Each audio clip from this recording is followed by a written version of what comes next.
વિદ્યાર્થી મિત્રો, ઓનલાઈન એજ્યુકેશનમાં આપનું સ્વાગત છે। આજે આપણે એસપીસીસી વિષયના લેક્ચરમાં પ્રશ્ન ડિબેન્ચર ટ્રસ્ટ ડીડ, જે ખૂબ મહત્વનો પ્રશ્ન છે, તેનો અભ્યાસ કરવાનો છે। આની પહેલાંના લેક્ચરમાં આપણે ડિબેન્ચર બહાર પાડવાની વિધિ ત્યાં સુધી પૂર્ણ કરેલ છે। હવે સૌપ્રથમ આપણે ડિબેન્ચર ટ્રસ્ટ ડીડના અર્થથી શરૂઆત કરીએ કે ડિબેન્ચર એ કંપનીનું દેવું છે, જે આપણે અગાઉ પણ જોઈ ગયા છીએ। હવે કોઈ પણ વ્યક્તિ દેવું ઊભું કરે ત્યારે એની સામે જામીનગીરી ગીરવી મૂકવી પડે અથવા તો કંઈ પણ ગીરવી મૂકવું પડે। જેમ આપણે બેંકમાંથી લોન લેવા જઈએ છીએ ત્યાં આપણે પણ ગીરવી મૂકવું પડે, એમ અહીંયા કંપની માટે ડિબેન્ચર દેવું છે, કંપનીને પણ અહીંયા જામીનગીરી તરીકે ગીરવી મૂકવું પડશે। કંપની છે ડિબેન્ચર હોલ્ડરના આ દેવા સામે મિલકતો જામીનગીરી કે ગીરો મૂકે છે, એટલે કે તે ગીરવી મૂકે છે। ત્યારબાદ બીજું એમ કે છે, ભારતીય કંપની ધારા પ્રમાણે કંપની અને ડિબેન્ચર ધારકો વચ્ચે જે કાયદેસરનો કરાર કરવામાં આવે છે, કાયદેસરના કરારમાં બધા નિયમો નક્કી હોય છે કંપની અને ડિબેન્ચર હોલ્ડર વચ્ચેના, એ જે કાયદેસરનો કરાર કરવામાં આવે છે એને જ ટ્રસ્ટ ડીડ કહેવાય। અને આ ટ્રસ્ટ ડીડની રજિસ્ટ્રાર સમક્ષ નોંધણી કરાવવામાં આવે છે। ત્યારબાદ છે જે પ્રશ્ન છે એ ટ્રસ્ટ ડીડ એટલે શું? 1 માર્કનો પ્રશ્ન છે।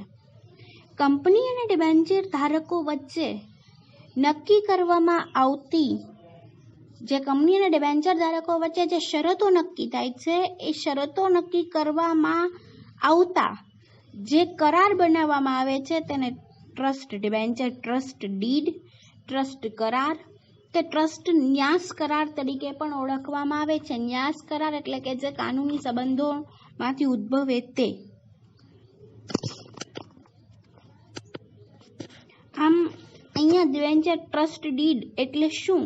એટલે કે કંપની અને ડિબેન્ચર હોલ્ડરો વચ્ચે જે શરતો નક્કી થાય તેના કરારને।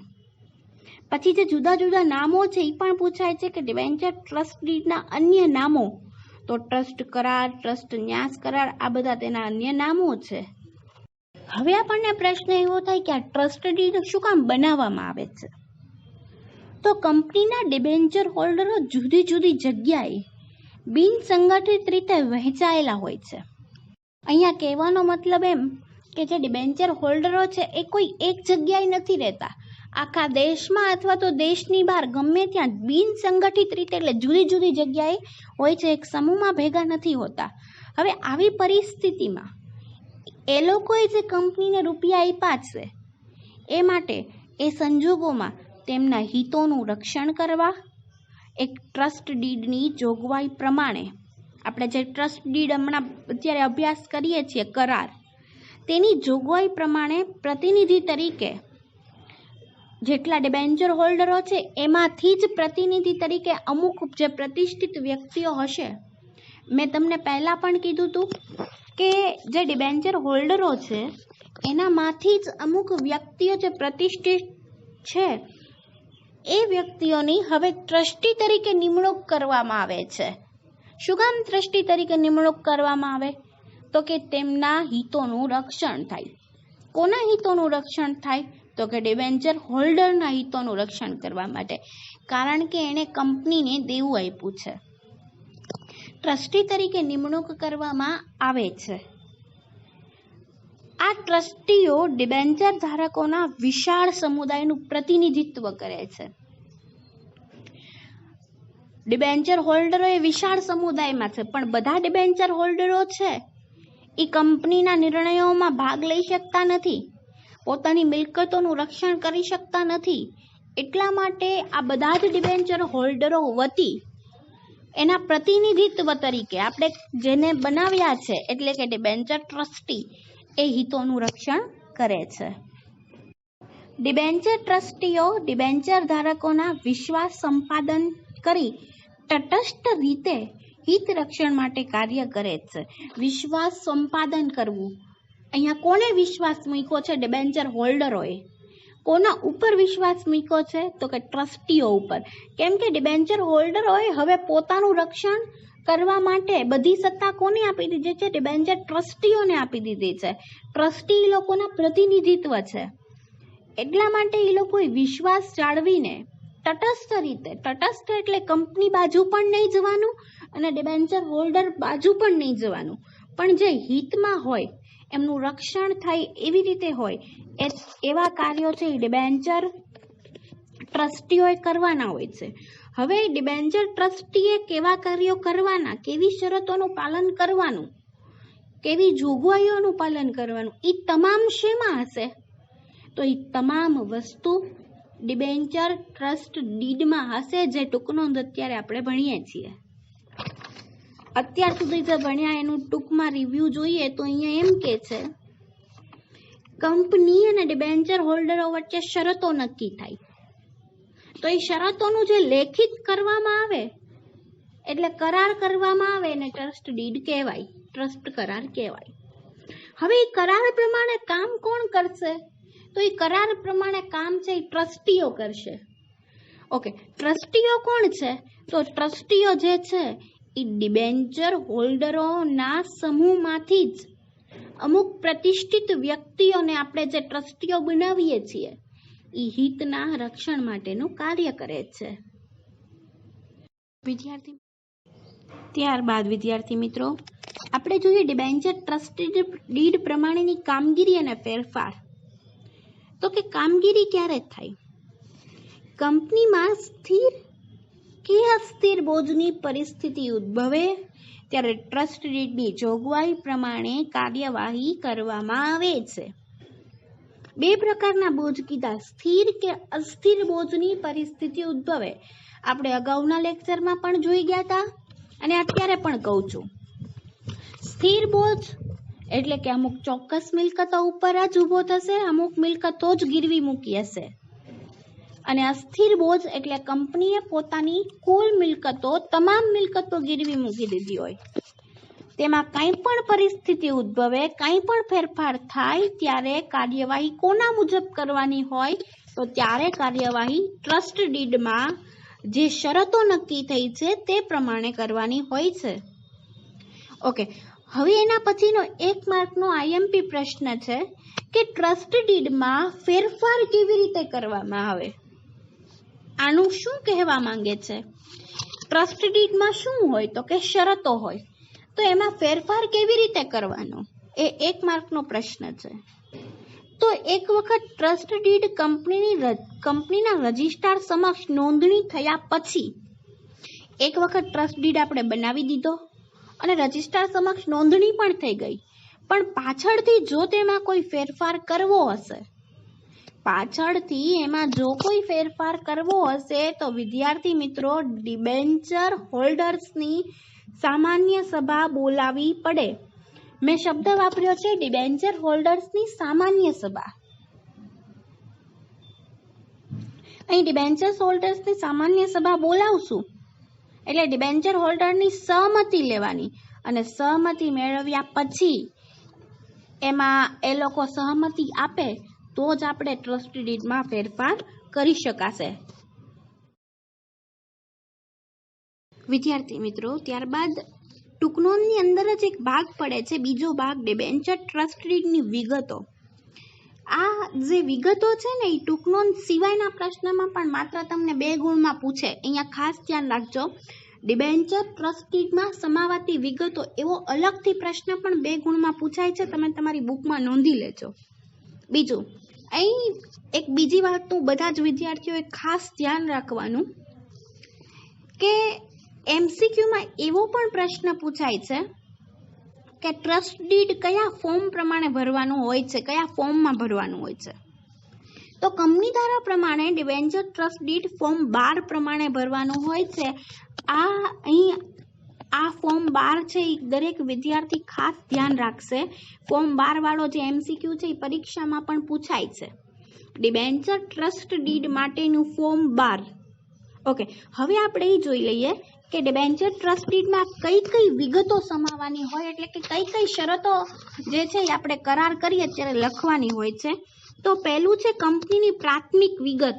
એટલે કંપનીની પ્રાથમિક વિગત એટલે કંપનીનું નામ, પ્રકાર, કંપનીની રજિસ્ટર્ડ ઓફિસ, કેવી કંપની છે વગેરે વગેરે.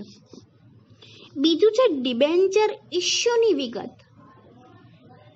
ડિબેન્ચર ઇસ્યુની વિગત એટલે કે કેટલા રૂપિયાના ડિબેન્ચર બહાર પાડ્યા છે, કેટલા ટકા વ્યાજવાળા ડિબેન્ચર છે, કેટલા વર્ષ માટે બહાર પાડ્યા છે, ડિબેન્ચરને લગતી તમામ વિગતો. ત્યારબાદ ત્રીજું છે જામીનગીરી અથવા ગીરો મૂકેલ મિલકતની વિગત. જામીનગીરી કે ગીરો મૂકેલ મિલકતની વિગત એટલે કે કંપનીએ કઈ કઈ મિલકતો ગીરવી મૂકી છે, કઈ કઈ મિલકતો છે એ ગીરવી મૂકી નથી અથવા બધી જ મિલકતો ગીરવી મૂકી છે વગેરે. ચોથું જે છે એ ડિબેન્ચર ટ્રસ્ટીઓની નિમણૂક અંગેની વિગત. ડિબેન્ચર ટ્રસ્ટીઓની નિમણૂક કે કઈ કઈ વ્યક્તિઓને આપણે ટ્રસ્ટી તરીકે નિમણૂક આપી છે તેનું નામ, સરનામું, એની સંપૂર્ણ વિગત. પાંચમું જે છે એ જવાબદારી નિભાવવામાં કસૂરની ઘટનાઓ. કસૂરની ઘટનાઓ એટલે કે કઈ ઘટના, કસૂર એટલે ગુનો અથવા વાંક, એટલે શું બને તો એને આપણે ગુનો તરીકે ગણવાનો. કંપની એવું શું કરે અથવા તો કંપની પોતાની જવાબદારી બજાવવામાં નિષ્ફળ જાય તો કેવી જવાબદારી બજાવવામાં નિષ્ફળ જાય તો ગુના તરીકે ગણાશે. એવી બધી ઘટનાઓ અહીંયા અલગથી લખવામાં આવે છે. કંપનીને બંધન કરતા શરતો અને જોગવાઈઓ કે કંપની સમયસર વ્યાજ આપશે, કંપની આટલા સમય પછી ડિબેન્ચરના નાણાં પરત કરશે. આ બધી જ કંપની માટે શરતો હોય છે, કંપનીને બંધન કરતી શરતો. અન્ય બાબતો, આની સિવાય કંઈ પણ બીજું પણ ડિબેન્ચરને લગતું પણ આમાં નોંધી શકાય છે. હવે અન્ય બાબતોમાં કઈ કઈ બાબતો હોઈ શકે તો કે ટ્રસ્ટ ડીડમાં શરતોમાં ફેરફાર કર્યો હોય તો તેની વિગતો. એટલે આપણે ડિબેન્ચર હોલ્ડરોની સભા બોલાવીને ફરી વખત આ ટ્રસ્ટ ડીડમાં કરારમાં કંઈ ફેરફાર કર્યો હોય તો એ પણ અહીંયા નોંધવાનો. જે કંઈ ફેરફાર કરીએ એ અહીંયા નોંધવાનો કે પહેલા આ વસ્તુ હતી અને હવે આ વસ્તુ થઈ. ડિબેન્ચર ટ્રસ્ટ ડીડની સ્ટેમ્પ ડ્યુટી ચૂકવવા કંપની જવાબદાર છે. આ વિધાન વિગતોમાં આવે છે, પણ આ વિધાન તમારે ખાસ તમારા પાઠ્યપુસ્તકમાં પણ નોટ ડાઉન કરવાનું છે. ટીક કરજો. 1 માર્કના MCQમાં પૂછાય છે, 1 માર્કના પ્રશ્નમાં પૂછાય છે કે ટ્રસ્ટ ડીડની સ્ટેમ્પ ડ્યુટી કોણ ચૂકવે છે. તો ટ્રસ્ટ ડીડ એટલે કરાર જે બનશે એની પાછળ જે સ્ટેમ્પ ડ્યુટી લીગલી ભરવાની હોય છે એ સ્ટેમ્પ ડ્યુટી કંપની ચૂકવવા જવાબદાર છે. ખાસ IMP પ્રશ્ન છે. અને ત્રીજું, ડિબેન્ચર ધારકોની સભા તથા ફરિયાદ, વાંધાઓ અને તેનું નિરાકરણ. ડિબેન્ચર હોલ્ડરોની સભા કેવી રીતે બોલાવવાની, જો એમની કોઈ ફરિયાદ હોય તો તેમનો નિકાલ કેવી રીતે કરવો, આ તમામ વિગતો, આજે હું બોલી તમામ વિગતો શેમાં હોય છે તો ડિબેન્ચર ટ્રસ્ટ ડીડમાં હોય છે. કુલ 7 વિગતો હોય છે. કંપનીની પ્રાથમિક વિગત, ડિબેન્ચર ઇસ્યુની વિગત, મિલકતોની વિગત, ટ્રસ્ટીઓની નિમણૂક કરી હોય એટલે એની વિગત, કસૂરની ઘટનાઓ, કંપનીને બંધન કરતી શરતો અને અન્ય વિગતો. આ તમામ વિગતો એ પણ અલગથી પરીક્ષામાં પૂછાય છે. મેં જે વચ્ચે વચ્ચે પ્રશ્નો કીધા એ પણ MCQમાં પૂછાય છે. વિદ્યાર્થી મિત્રો, ત્યારબાદનો આપણો પ્રશ્ન છે ડિબેન્ચર ફેરબદલીની વિધિ. પહેલા તમને પ્રશ્ન સમજાવી દઉં. ફેરબદલીની વિધિ, ડિબેન્ચર ફેરબદલી એટલે કે તમારે તમારા ડિબેન્ચર અન્ય વ્યક્તિને આપવા છે. તો અન્ય વ્યક્તિને કેવી રીતે આપવા? અન્ય વ્યક્તિને તમે આપો એટલે તમે ફેરબદલી કરી કહેવાય. પછી તમે વેચતા હો, તમે એને ભેટમાં આપતા હો કે અન્ય વ્યક્તિ કે વારસદારને તમે એના નામે ટ્રાન્સફર કરતા હો. ટૂંકમાં તમે તમારા ડિબેન્ચર જ્યારે બીજી વ્યક્તિને આપી દો છો ત્યારે તેને ફેરબદલી કરી કહેવાય. તો આ ફેરબદલી કેવી રીતે કરવી, ફેરબદલીની કેવી વિધિ હોય તે આપણે પ્રશ્ન ભણવાનો છે. ફેરબદલીની વિધિ ડિબેન્ચરની. હવે એની પહેલા પ્રસ્તાવના જોઈ લઈએ કે જેમ શેરની ફેરબદલી થાય એમ ડિબેન્ચરની પણ ફેરબદલી થઈ શકે, એટલે અન્ય વ્યક્તિને આપી શકાય. પણ એક વાતનું ખાસ ધ્યાન રાખવાનું કે ડિબેન્ચરની ફેરબદલી કરતી વખતે કંપની ધારામાં જે જોગવાઈઓનું પાલન કરવાનું કીધું હોય એ મુજબ જ ફેરબદલી થશે. બીજું ડિબેન્ચર હોલ્ડર. કયો શબ્દ વાપર્યો મેં? Debenture holder. ઈ હોલ્ડર જ્યારે ડિબેન્ચર ફેરબદલી ફોર્મમાં જરૂરી માહિતી ન દર્શાવેલી હોય, ફેરબદલીનું ફોર્મ હોય એમાં તમે જરૂરી માહિતી નહીં આપો, અધૂરી માહિતી આપશો, તો ડિબેન્ચર ફેરબદલી જે તમારે બીજી વ્યક્તિને આપવાની છે એ કંપની ના મંજૂર કરશે. ના મંજૂર થશે એટલે ફેરબદલી થશે નહીં. તેથી ડિબેન્ચરની ફેરબદલી કાળજીપૂર્વક કરવી જોઈએ અથવા કાળજીપૂર્વક આ વિધિને અનુસરવી. ઓકે, હવે ડિબેન્ચરની ફેરબદલીની વિધિના મુદ્દા જોઈએ આપણે. પહેલું, નિયત ફોર્મમાં વિગતો. બીજું, ખરીદનાર અને વેચનારની વિગતો. ત્રીજું, સ્વૈચ્છિક વેચાણ અંગેની સહી. ચોથું, રજિસ્ટર્ડ ઓફિસમાં રજૂઆત. પાંચમું, વિગતોની ચકાસણી. છઠ્ઠું, જરૂરી સ્ટેમ્પ ડ્યુટીની તપાસ. સાતમું, ફેરબદલીની મંજૂરી અંગેનો ઠરાવ. અને આઠમું, પ્રમાણપત્રમાં ખરીદનારનું નામ દાખલ કરવું. અહીંયા પ્રમાણપત્ર એટલે કે ડિબેન્ચરનું પ્રમાણપત્ર, એમાં નવા ખરીદનારનું નામ ઉમેરાય એટલે ડિબેન્ચર ફેરબદલી થઈ ગયા છે તેમ કહેવાય. વિદ્યાર્થી મિત્રો, હવે આપણે ડિબેન્ચર ફેરબદલીની વિધિ મુદ્દા વાઇઝ જોઈએ. સૌપ્રથમ છે નિયત ફોર્મમાં વિગતો. ફેરબદલી કરવા માટે સૌથી પહેલા તમારે ડિબેન્ચર ફેરબદલીનું જે નિર્ધારિત કરેલું ફોર્મ છે એ ફોર્મ તમારે મેળવવું પડશે અને એમાં જરૂરી વિગતો એટલે જે કાંઈ ફોર્મમાં વિગતો માંગી હોય તમામ વિગતો એમાં ભરવી પડશે. ઓકે, આગળ આપણને પ્રશ્ન એવો થાય કે કઈ વિગતો? તો તરત જ બીજો મુદ્દો તમને એવો આપેલો છે, ખરીદનાર અને વેચનારની વિગતો. ખરીદનાર અને વેચનાર બંનેની વિગતો આ ફોર્મમાં ભરવાની હોય છે. તો કે કેવી કેવી? તો કે ડિબેન્ચર વેચનાર અને ખરીદનાર બંને પક્ષકારના નામ, એના સરનામા, પછી ડિબેન્ચરની વિગત. ડિબેન્ચરની વિગત એટલે કેટલા રૂપિયાવાળો ડિબેન્ચર છે, કેટલા ટકા વ્યાજવાળો છે વગેરે. પ્રમાણપત્ર નંબર એટલે ડિબેન્ચર પ્રમાણપત્ર નંબર, પછી ડિબેન્ચરની સંખ્યા કે કેટલા ડિબેન્ચર ભાઈ પાસે છે, 25 ડિબેન્ચર, 50 ડિબેન્ચર કેટલા છે. ડિબેન્ચરની કિંમત, એક ડિબેન્ચર કેટલા રૂપિયાવાળો છે, 100 રૂપિયાવાળો, કેટલા રૂપિયાવાળો ડિબેન્ચર છે, એ કિંમત પણ અલગથી દર્શાવવાની હોય છે. આ તમામ વિગતો નિયત કરેલા ફોર્મમાં દર્શાવવાની. નિયતો છે, નિયત કરેલા ફોર્મમાં દર્શાવવાની વિગતો બધી જ ભરાઈ જાય પછી બંને પક્ષકારોની સહી કરવાની હોય છે. જો પેલા બંને પક્ષકારોની સહી હોય, ખરીદનાર અને વેચનાર, ઈ તો સહી આવે જ તે. એના પછી એક બીજી સહી આવે, ત્રીજો મુદ્દો છે જે સ્વૈચ્છિક વેચાણ અંગેની સહી. આ પણ પ્રશ્ન એક ગુણમાં પૂછાય છે, બીજી સહી કોની હોય? હવે જે આ સ્વૈચ્છિક વેચાણ અંગેની સહી છે ને એ વેચનારે કરવાની હોય. વેચનાર વ્યક્તિએ પોતાની સહી કરવાની હોય. શું કામ?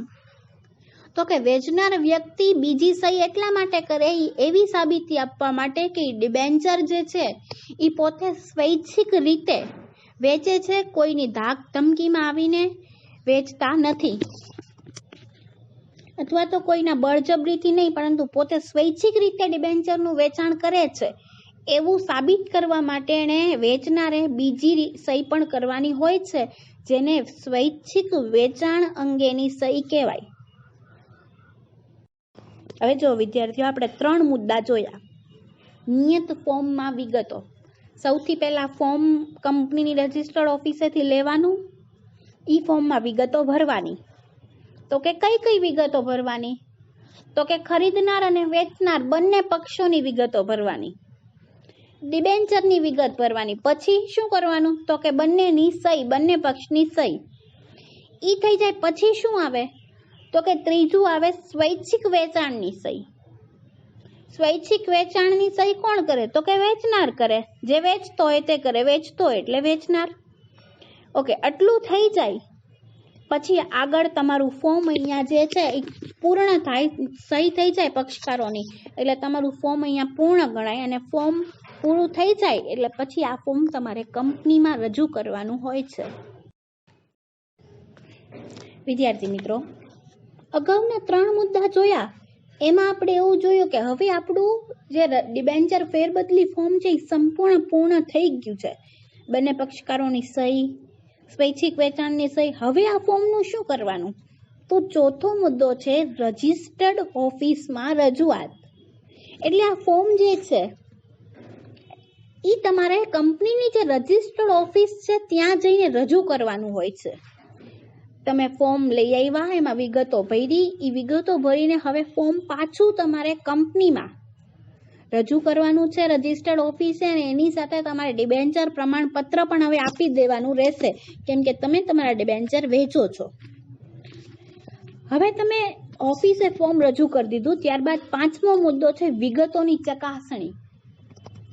કંપની સેક્રેટરી જે છે એ તમે જે ફોર્મમાં વિગતો ભરીને આપી છે એ તમામ વિગતોની ચકાસણી કરશે, પ્રમાણપત્રમાં ચકાસણી કરશે અને નમૂનાની સહી, એટલે ખરીદનાર કે વેચનાર એના નમૂનાની સહીની સરખામણી કરશે. એ વિગતોની ચકાસણી થઈ જાય એટલે સેક્રેટરી ચકાસણી કરશે, ખરીદનાર ને વેચનાર બંનેની વિગતોની ચકાસણી થઈ જાય. ત્યારબાદ 6થો મુદ્દો જરૂરી સ્ટેમ્પ ડ્યુટીની તપાસ. તો કે પ્રવર્તમાન કાયદા અનુસાર જરૂરી સ્ટેમ્પ ડ્યુટી ભરેલી છે કે કેમ તેની તપાસ કરી ફેરબદલી રજિસ્ટરમાં જરૂરી નોંધ કરવામાં આવે છે. પહેલા વિગતો જોવામાં આવે, વિગતો બરોબર થઈ જાય પછી સ્ટેમ્પ ડ્યુટી જોવામાં આવે.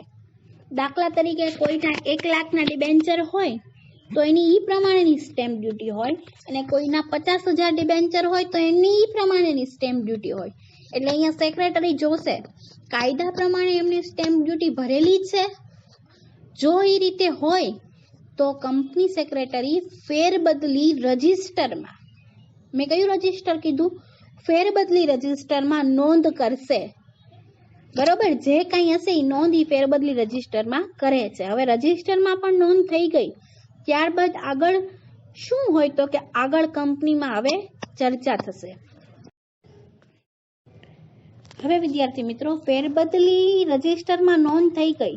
હવે કંપનીનું સંચાલક મંડળની સભા, સંચાલકોની સભામાં ડિબેન્ચર ફેરબદલી મંજૂર કરવા માટે ઠરાવ પસાર કરવામાં આવે, એની માટે ચર્ચા કરવામાં આવશે અને મંજૂરી અંગેનો ઠરાવ પસાર કરવામાં આવે છે.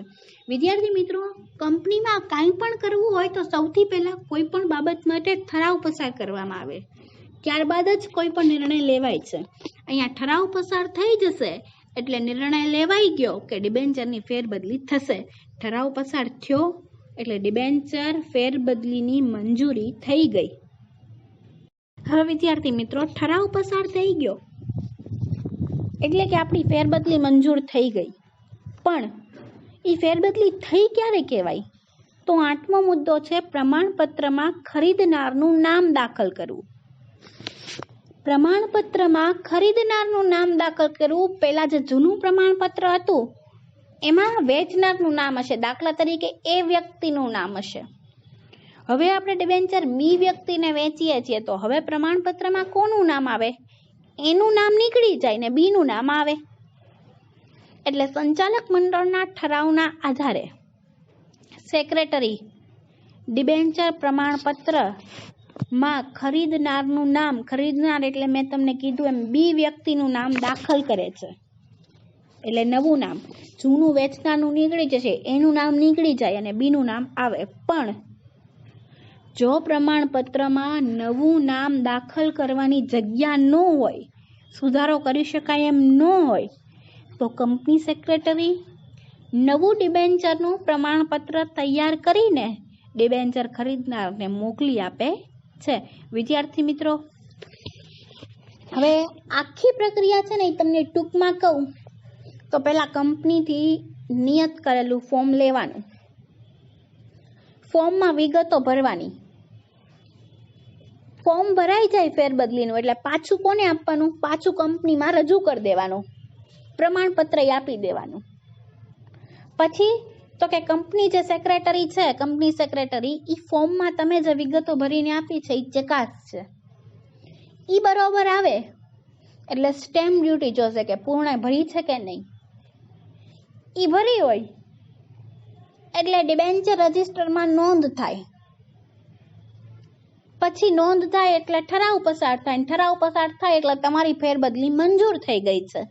મંજૂર થાય એટલે પ્રમાણપત્રમાં હવે કોનું નામ આવે તો વેચનારનું નામ નીકળી જાય અને ખરીદનારનું નામ દાખલ થશે વિદ્યાર્થી મિત્રો.